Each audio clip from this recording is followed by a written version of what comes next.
Good morning everyone, welcome to my channel. আমি শর্মিষ্ঠা। আজকে হচ্ছে রবিবার দিন ঠিক ভোর 5:10 থেকে আমি আমার ব্লগটা স্টার্ট করছি। আর আজকে আমি ব্লগের মাধ্যমে দেখাবো যে সারা সপ্তাহে যে পেন্ডিং কাজগুলো আমার থাকে সেইগুলো আমি কত সুন্দরভাবে সানডে কিন্তু অর্গানাইজ করে রাখার চেষ্টা করি। সানডে এই কাজগুলো করে রাখলে আমি সারাটা সপ্তাহে কিন্তু একটু নিশ্চিন্ত হতে পারি। মানে হেভি যে ক্লিনিংগুলো থাকে না, সেইগুলো কিন্তু আমি সানডে করে রাখার চেষ্টা করি। সেটাই তোমরা আজকে ব্লগের মাধ্যমে দেখতে পারবে। আশা করি তোমরা পুরো ব্লগটা দেখলে তোমরা কিছু শিখতে পারবে আর তোমাদের ভালোও লাগবে। আর দেখো, এখন কিন্তু রাস্তাঘাট পুরোপুরি নির্ঝুম। আর আজকে ওয়েদারটা এতটা ভালো, সকাল ঘুম থেকে উঠেই মনে হলো যে আজকে মনে হয় একটু বৃষ্টি হলেও হতে পারে। একটু মেঘ আকাশেও দেখলাম, সুন্দর একটা না শীতল মানে শীত হাওয়া দিচ্ছে। কিন্তু দুপুর যেতে যা দেখলাম, বেলা যেতে তার তো পুরো উল্টো রিয়াকশানই হলো। আর দেখো, এখন চলে এলাম রান্নাঘরে। তবে 5:30 থেকে কিন্তু আমি রান্নাঘরে আসিনি, তার মধ্যেও একটুখানি ছাদে 1 ঘন্টার মতন টাইম কাটিয়েছিলাম, যেহেতু ওয়েদারটা যে খুব ভালো ছিল। তো গাছপালার সাথে কিছু কাজবাজ করলাম, গাছে একটু কিছু মাটি ফাটি খোঁড়ানো ছিল, সেগুলো কুড়িয়ে দিয়ে এলাম। তো এইবারে রান্নাঘরে আসলাম যে আস্তে দুধটা জাল দিয়ে নিই। আর আমি এখন মেথি মৌরির জলটা খেয়ে নেবো। মেয়ের জন্য রেখে দিচ্ছি 1 গ্লাস। আর হচ্ছে মায়ের খাওয়া হয়ে গেছে, হাজব্যান্ড তো খেয়ে বেরিয়ে গেছে। আর এখানে আমি 1 গ্লাস খাবো আর মেয়ে 1 গ্লাস খাবে। তো আমি এখন খাচ্ছি, মেয়ে ঘুম থেকে ওঠেনি, তো মেয়েরটা ঢাকা চাপা দিয়ে রেখে দেবো। আর দুধটা ওখানে জালে বসিয়ে দিয়েছি। দুধটা জাল দিয়ে রাখলে কি হয়, মেয়ে উঠলেই তাড়াতাড়ি করে ওকে খাইয়ে দিতে পারবো, অনেকটা নিশ্চিন্ত থাকা যায়। আর আমার গলার আওয়াজটা ঠিক পেতনিদের মতন হয়ে গেছে, এতটা পরিমাণে গলা বসে গেছে, পুরো নাকে গলা হয়ে গেছে। তো প্লিজ একটুখানি মানিয়ে গুছিয়ে নিও। আমি জানি আমার বন্ধুরা ঠিক আমাকে মানিয়ে গুছিয়ে নেবে। আর এখানে দেখো, দুধটা ঢেলে রাখলাম। আমি চেষ্টা করি যে দুধের মধ্যে কেশরটাকে মিনিমাম আধ ঘন্টা 40 মিনিট ভিজিয়ে রাখতে। কারণ যতক্ষণ আমি কেশরটা দুধে ভিজিয়ে রাখবো না, তত কিন্তু দুধের কালারটা চেঞ্জ হয়ে গিয়ে পুরো ইয়ালুইশ একটা কালার চলে আসবে। আর কেশরের এক্সট্রাক্টগুলো কিন্তু পুরো দুধের মধ্যে মিশে যাবে। দুধ দিয়ে কেশর খেয়ে দেখবে, দারুণ কিন্তু স্কিন গ্লোয়িং হয়, হেয়ার ভালো হয়, সব ভালো হয়। তোমাদের সন্তানদেরও খাওয়াতে পারো, তোমরা যারা হাউসওয়াইফ আছে তারাও কিন্তু তোমরা খেতে পারো 1 গ্লাস করে। তো যাই হোক, কথা বলতে আমার দুধ জাল দেওয়া হয়ে গেছে। এইবারে চলে এলাম বাইরেটা ঝাড় দিতে। এত পরিমাণে এখানটা নোংরা হচ্ছে না। আর দুদিন ধরে না, রাতের দিকে বা সন্ধ্যের পর থেকে কিন্তু খুব সুন্দর একটা হাওয়া দিচ্ছে। আর যত হাওয়া দিচ্ছে তত আমার ছাদের ওপর থেকে পাতা, শুকনো ফুল সব এইখানটা এসে পড়ছে। ওই জন্য আমাকে নিয়ম মাফিক কিন্তু 2 বেলা করে আমাকে ঝাড় দিতে হয়। চলে এলাম এবার সিঁড়িটা ঝাড় দিতে। যতটা পারি রোদ ওঠার আগে বাইরের কাজটা কমপ্লিট করে নেওয়ার। আর তোমাদের কিন্তু যত তাড়াতাড়ি, আমি কি বলবো, এটাকে তো স্পিড বাড়িয়ে দিয়েছি ভিডিওর, তাই তোমরা বুঝতে পারছো না। এই কাজগুলো করতেও কিন্তু আমার অনেকটা সময় লাগে। আর সানডে করে হচ্ছে আমার এই যে জায়গাগুলো আছে না, সিঁড়ির সামনে যে জায়গাগুলো আছে, তারপর আমার যে ডেকোরেশন করার যে জিনিসগুলো রয়েছে, ফুলদানি রয়েছে, ফটো ফ্রেম রয়েছে, এইগুলো কিন্তু আমি সব সানডে করে ক্লিন করিনি, ডিপ ক্লিন করে নিই। তারপরে কি বলতো, সপ্তাহে আর কোনো দিনই আমার ঠিক মতন হয়তো করা হয় না। তবে একদিন করে রাখলেই কিন্তু পরিষ্কার থাকে, কারণ এখানে খুব একটা ধুলো খুব একটা পড়ে না। অর্ধেক মানুষ যখন ভাবে যে সানডে একটু দেরি করে ঘুম থেকে উঠবো, একটু রিল্যাক্সে কাজ করব, আমার কাছে সানডে খুব তাড়াতাড়ি ঘুম থেকে উঠে যত কাজ পেন্ডিং থাকে সপ্তাহে, সেই কাজগুলো কিন্তু কমপ্লিট করে নেওয়া। এই দেখো, সূর্যমুখীতে কড়ি চলে এসছে, দেখেছো কত? এই দেখো, এখানে একটা সব কড়ি চলে এসছে, সব গাছে দেখো কড়ি চলে এসছে। আর আমার একটা গাছও আমি বাঁচাতে পারলাম না, দেখো কত কড়ি এসে গেছে, দেখেছো? আর আমি আমার একটা গাছও বাঁচাতে পারলাম না, সব গাছগুলো রোদে মরে গেল, চড়াই পাখিতে পুরো খেয়ে চলে গেল। কী কারণে যে হলো আমি বিশ্বাস করো এখনও বুঝতে পারলাম না। আর দেখো, এনার প্রত্যেকটা গাছ কি সুন্দর তরতাজা, আর কড়িও এসে গেছে। কালকে হাজব্যান্ড বললো তোমার হাত ভালো না, ওই জন্য তোমার গাছ একটাও বাঁচিনি। এটা হতে পারে বলো? এতগুলো গাছ বাঁচাতে পারছি আর এইগুলো বাঁচাতে পারলাম না। শীতে কত গাছ করলাম, আর দেখো এখন এই একটা সূর্যমুখী আমি করতে পারলাম। কি কষ্ট হচ্ছে না কি বলবো। কত আশা করে ভেবেছিলাম যে এবার আমি সূর্যমুখী ফুল করব, একটাও পারলাম না।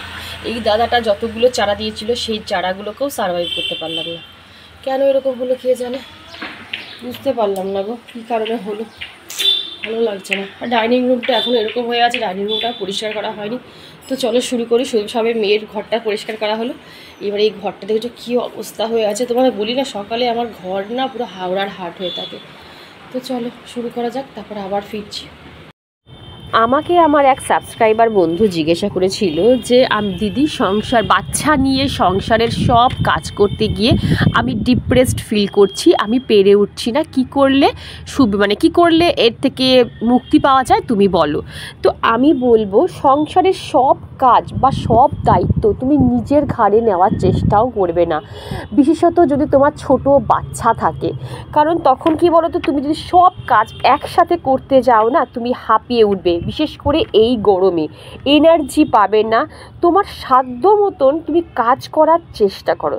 লোককে দেখাতে যাবে না যে দেখো আমি একার হাতে সব ম্যানেজ করতে পারি, এটা করতে পারি, সেটা করতে পারি। বাড়িতে যদি কোনো সদস্য থাকে, মানে মাদার ইন ল থাকে বা কোনো ল থাকে, মেইনস ল থাকে, তাদের উপর ভার দিয়ে দাও। না করতে চাইলে তাকে বলো আমি পারছি না, আমাকে হেল্প করতেই হবে। হাজব্যান্ডের যখন ছুটি থাকবে, যে দিনগুলো স্যাটারডে সানডে বা যে কোনো দিন যদি তাদের ছুটি থাকে, তাকে কিছুটা কাজের ভার দিয়ে দাও। যেমন হয়তো বাথরুম পরিষ্কার করা বা ফ্যান পরিষ্কার করা বা সিলিং পরিষ্কার করা, এক্সট্রা অনেক কিছু কিন্তু ক্লিনিং থাকে ঘরে, যেগুলো হাউসওয়াইফদের পক্ষে করা সম্ভব না বাচ্চা নিয়ে। সেই ভারগুলো তুমি হাজব্যান্ডকে দিয়ে দাও। জোর করে সব কিছু করতে গেলে তোমারই কিন্তু শরীর খারাপ হবে, তখন তোমার সংসারটাই কিন্তু অচল হয়ে যাবে। এটা মনে রাখবে যে গৃহিণীরা কিন্তু বিছানায় শুয়ে পড়লে কেউ তাদের দেখার থাকে না, নিজেকে আগে দেখবে, তারপর সব কিছু। বাচ্চা যদি তোমার ছোট থাকে, সব সময় যে তোমার ঘর অর্গানাইজ থাকবে বা টিপটপ থাকবে, এটা কিন্তু ভুলেও ভেবো না। কারণ কি বলো তো, বাচ্চা ঘর নোংরা করবেই। তার তুমি যতই গুছিয়ে রাখো, দেখবে একদিক গোছাচ্ছ, হয়তো সে আর একদিক দিয়ে নোংরা করছে।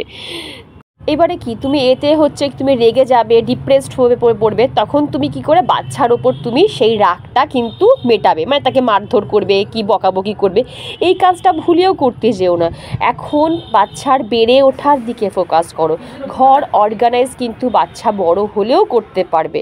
আশা করি তোমাকে বোঝাতে পেরেছিলাম।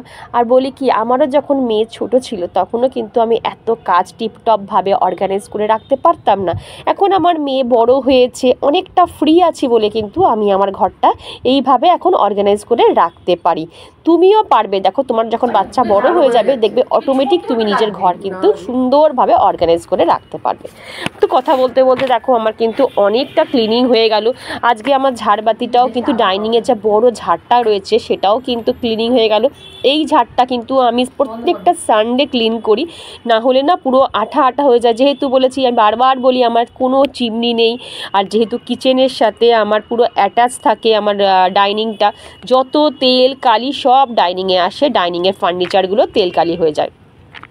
তো দেখো গণেশজির সামনে যে মানি প্ল্যান্টটা আছে সেটাকেও একটুখানি ক্লিন করে দিলাম, পরিষ্কার করে দিলাম। এখন প্রত্যেক দিনই কিন্তু আমি জল চেঞ্জ করছি আর ঠান্ডা জল দিচ্ছি। তো আজকে যেহেতু সানডে, তো সানডে মানে একটু স্পেশাল কিছু হবে। সে আমার যতই শরীর খারাপ থাকুক, বাড়ির লোকেরা কেন অভুক্ত থাকবে বলো? এই সানডেই একটু ভালো মন্দ মানুষের খাওয়া দাওয়া হয়, মানে সবাই বাড়ি থাকে, মানে মেয়েও বাড়ি থাকে, হাজব্যান্ডও তাড়াতাড়ি চলে আসবে। তো ওই জন্য আজকে মাটন করেছি। আর মাটনটাকে ভাবলাম আগে একটু ম্যারিনেট করে রাখি। আজকে একটু গোলাবাড়ি স্টাইলে মাটন করার ইচ্ছা আছে। তো ওটা করতে গেলে না মিনিমাম তোমাকে আধ ঘন্টার থেকে 40 মিনিট না মাটনটাকে একটু দই দিয়ে মশলা দিয়ে না ম্যারিনেট করে রাখতে হয়। আর আজকে তোমাদের সাথে শেয়ার করব গোলাবাড়ির মাংস করার জন্য যে গুঁড়ো মশলা ইউজ করতে হয়, সেই মশলাটা আমি কি দিয়ে বানাই। তো এর মধ্যে আদা, রসুন গুঁড়ো, আর কাশ্মীরি মির্চ, হলুদ, নুন, টক দই আর তেল দিয়ে সব কিছু বললাম। তো হ্যাঁ, একটু চিনি দিয়েছিলাম নাকি দিইনি ঠিক মনে পড়ছে না, আমি তো ভয়েস ওভারটা এখন দিচ্ছি। তো দিয়ে ম্যারিনেট করে রেখে দেবো। তারপর চলে যাব বেডরুমটা ক্লিন করতে। তো বেডরুম ক্লিন করতে করতে আমাকে আর একজন সাবস্ক্রাইবার বন্ধু বলেছে যে আমার ব্লগ তিনি প্রত্যেক দিনই দেখে, তো তিনি দেখেন যে আমার একটা বেডরুমই ক্লিন করতে। তো বন্ধু আমি বলি, আমার একটাই বেডরুম রয়েছে, আর একটা বেডরুম নিয়েই আমি অনেক খুশিতে রয়েছি। আর এই একটাই, তাই জন্য আমি একটা বেডরুমই ক্লিন করা প্রত্যেক দিন দেখাই। আর একজন সাবস্ক্রাইবার বন্ধু জিজ্ঞাসা করেছিল যে তুমি কেন বিছানার ওপর এটা পেতে রাখো, মানে মাদুর, হয়তো বলতে গেছে তুমি মাদুরের কথা, বাট উল্লেখ করো করনি, মাদুরটা পেতে রাখি ইন দ্য সেন্স যাতে আমার বিছানার চাদর খুব একটা নোংরা না হয়। মানে আমার মেয়ে যেহেতু পড়াশোনা করলো, ধরো শার্পনার গুঁড়ো পড়লো বা কিছু পড়লো, তাহলে কি হয়, আমি মাদুরটাকে একবারে বাইরে থেকে ঝেড়ে নিয়ে আসতে পারবো, না হলে চাদরটা না প্রচুর পরিমাণে নোংরা হয়ে যাবে। বাইরে থেকেই আসলো, ধরো কেউ এসে বসলো, তোমার চাদরে ডাইরেক্ট লাগলো না, মাদুরটাকে বাইরে থেকে ঝেড়ে নিয়ে আসতে পারি। ওই জন্য আমি সব সময় বেডে আমি মাদুর পেতে রাখি। তপদিদি তুমি আমায় কোয়েশ্চেন করেছিল যে এই ছোট্ট ছোট্ট অর্গানাইজারগুলো আমি কোথা থেকে কিনি। তো এই ছোট্ট ছোট্ট অর্গানাইজগুলো বেহালা বাজারের ত্রিনাথ যে স্টোর্সটা আছে, যেখানে সব কিছু পাওয়া যায়, সেখান থেকে কিনেছি। তো কথা বলতে বলতে দেখো আমার উচ্ছে আলু ভাজাটাও হয়ে গেছে। এখানে আমার ভাতের চাল দেখো পুরো রেডি করা, মানে ভাত বসানোও হয়ে গেছে। এখানে মাটনটা ম্যারিনেট করা হয়ে গেছে। আর এখানে জল ঢালা ঢ্যাঁড়সটা এগুলো সব ধুয়ে রেখেছি, এইগুলো হাজব্যান্ড বাজার করে নিয়েছিল। এখানে জল ঢালা ভাত আছে, হাজব্যান্ড আসলে হাজব্যান্ডকে দিয়ে দেবো, একটা ডিমের অমলেট করে ও খেয়ে নেবে। তো এবারে চলে এলাম বেসিনটা পরিষ্কার করতে। আর আজকে না ভয়েস ওভার দিতে আমার গলা পুরো শুকিয়ে কাঠ হয়ে যাচ্ছে, বারবার করে আমি কাটছি আর গিয়ে জল খাচ্ছি, আবার আসছি, আবার ভয়েস ওভার দিচ্ছি। এতটাই কষ্ট হচ্ছে, মানে দেখবে সর্দি হলে না গলা পুরো শুকিয়ে যায়, প্রপারভাবে না মানে আওয়াজ বেরোয় না। তো যাই হোক, আমি বারবার করে যাচ্ছি, একটু করে জল খাচ্ছি, গলাটা ভিজিয়ে আসছি, আবার ভয়েস ওভার দিচ্ছি। তো এইগুলো আমার ধোয়া হয়ে গেছে, দেখলাম যে শুকিয়ে গেছে, জলটা ঝরে গেছে।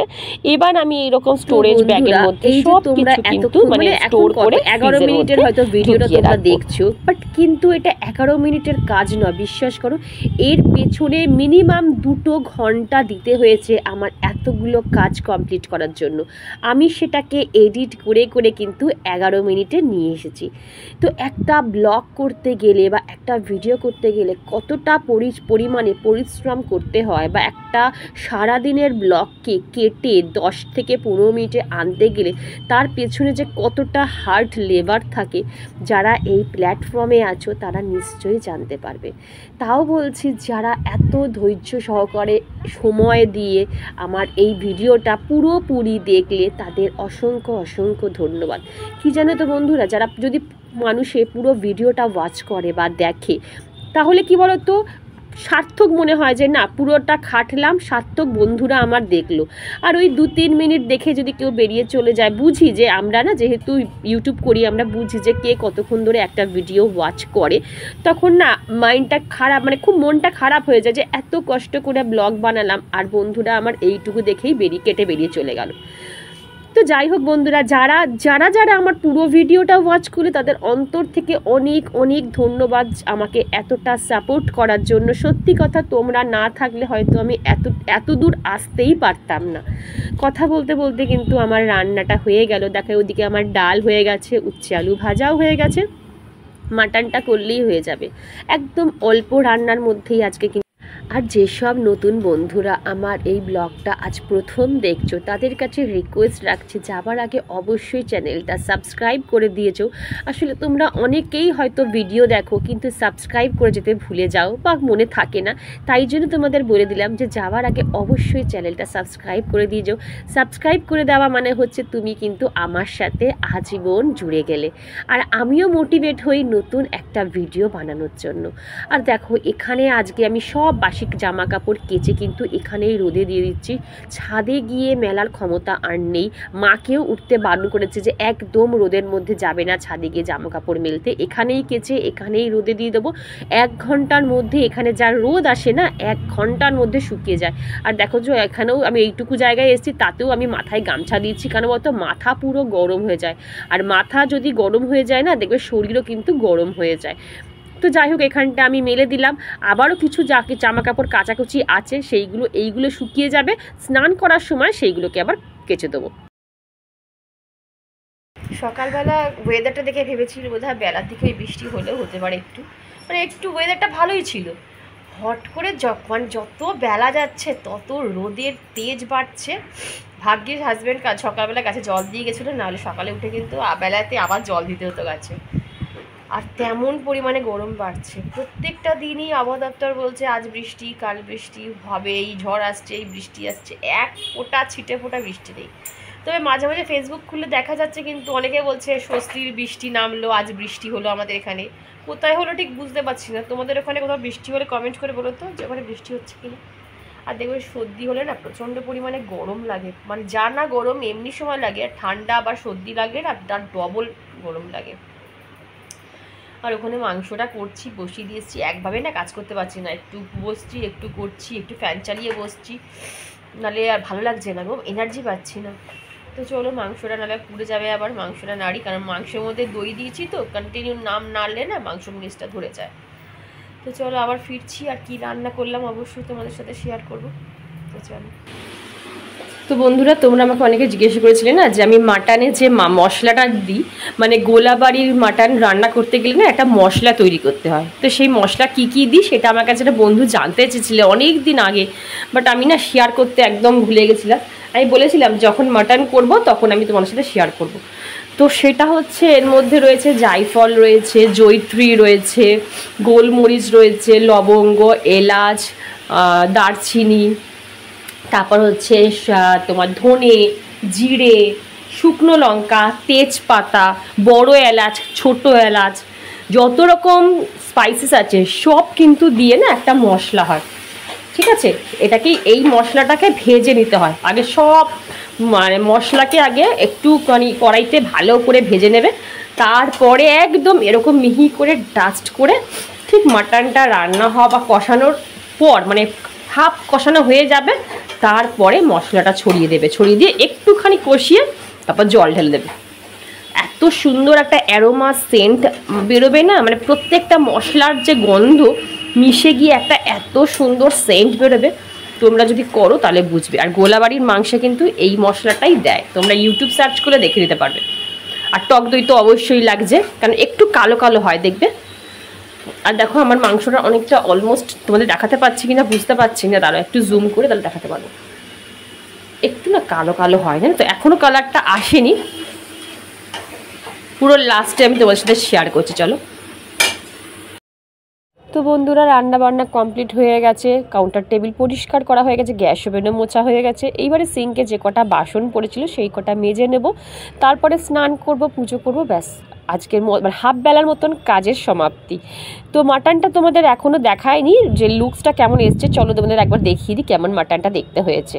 তো দেখো এই রকমই মাটনটা দেখতে হয়েছে, যেমন দেখতে তেমন কিন্তু তার টেস্ট হয়েছে। আর এদিকে হাজব্যান্ড খেতেও বসে গেছে, ওকে একটু স্যালাড কেটে দিয়েছি, আর এখানে উচ্ছে আলু ভাজা, ডাল, একদম সিম্পলের উপরে কিন্তু আজকে আমি রান্নাটা কমপ্লিট করেছি। আর এখানে না চিরুনিগুলো, যেগুলো আমি সপ্তাহে তো রোববার করে চিরুনিগুলো ভালো করে ওয়াশ করি, সার্ফ আর ডেটল দিয়ে ভালো করে ভিজিয়ে রেখে দিই, তারপরে একটা পুরনো ব্রাশ দিয়ে কিন্তু আমি সব চিরুনিগুলোকে ভালো করে ক্লিন করে নিই, কারণ চিরুনি কিন্তু পরিষ্কার রাখা খুব দরকার, কারণ চিরুনি থেকে একজনের মাথার থেকেই কিন্তু আরেকজনের মাথায় যে ড্যান্ড্রফ আসে সেটা কিন্তু এই চিরুনির মাধ্যমে, গামছার মাধ্যমে আসে। প্রত্যেকটা মানুষের উচিত ইন্ডিভিজুয়ালি চিরুনি গামছা ইউজ করার, আমি কিন্তু সেটা করার চেষ্টা করি। গুড ইভিনিং বন্ধুরা, এখন ঘড়িতে বাজে 7টা, আর বোন কালকে চলে যাবে বাড়িতে, তো ওই জন্য আজকেও আমার কাছে এসছে, একটু আমি বললাম যে একটু একটু দেখা করে চলে যা, কারণ আমার বাপের বাড়ির থেকে আমার শ্বশুরবাড়ির ডিস্টেন্সটা খুব একটা বেশি দূরের নয়, তো বললাম যা একটু দেখা করে যা। তো ওই এসেছিলো, আর মাও এসেছিলো, মা যেহেতু যাতায়াতের মধ্যে আছে, তো যেহেতু বোন বাপের বাড়িতে আছে বলে মা আবার চলে যাবে। আর বললাম কি খাবি, অনেকক্ষণ পর বললো ঠিক আছে একটু মোমো এনে দে, তো ওই মোমো এনে দিলাম। আর মেয়েটাও কিন্তু, পিকু রানিও খুব মোমো খেতে ভালোবাসে, তো ও বেশি খায়নি, ও 2টো খেয়েছে, বোন 4টে খেয়েছে, আমার মেয়েও 2টো খেয়েছে। তো বেশিক্ষণ ছিল না বন্ধুরা, খুব জোর 1 ঘন্টার মতন ছিল। তো যাই হোক, মনটা আবার খারাপ হয়ে গেল, আবার কখন দেখা হবে, আশা করছি জামাই ষষ্ঠীতে হয়তো আসলেও আসতে পারে। তো বন্ধুরা, ব্লগটা আর বেশি বড় করলাম না, এইটুকুই রাখলাম। যদি ব্লগটা ভালো লাগে অবশ্যই চ্যানেলটা সাবস্ক্রাইব করে আমার পাশে থেকো, আর শরীর যদি ভালো থাকে, ভগবান যদি সাথ দেয়, আবার একটা নতুন ভিডিও নিয়ে তোমাদের সামনে কালকে আসবো। আজকে এইটুকুই, সবাই সুস্থ থেকো, ভালো থেকো, সব সময় হাসি খুশিতে থেকো, টাটা।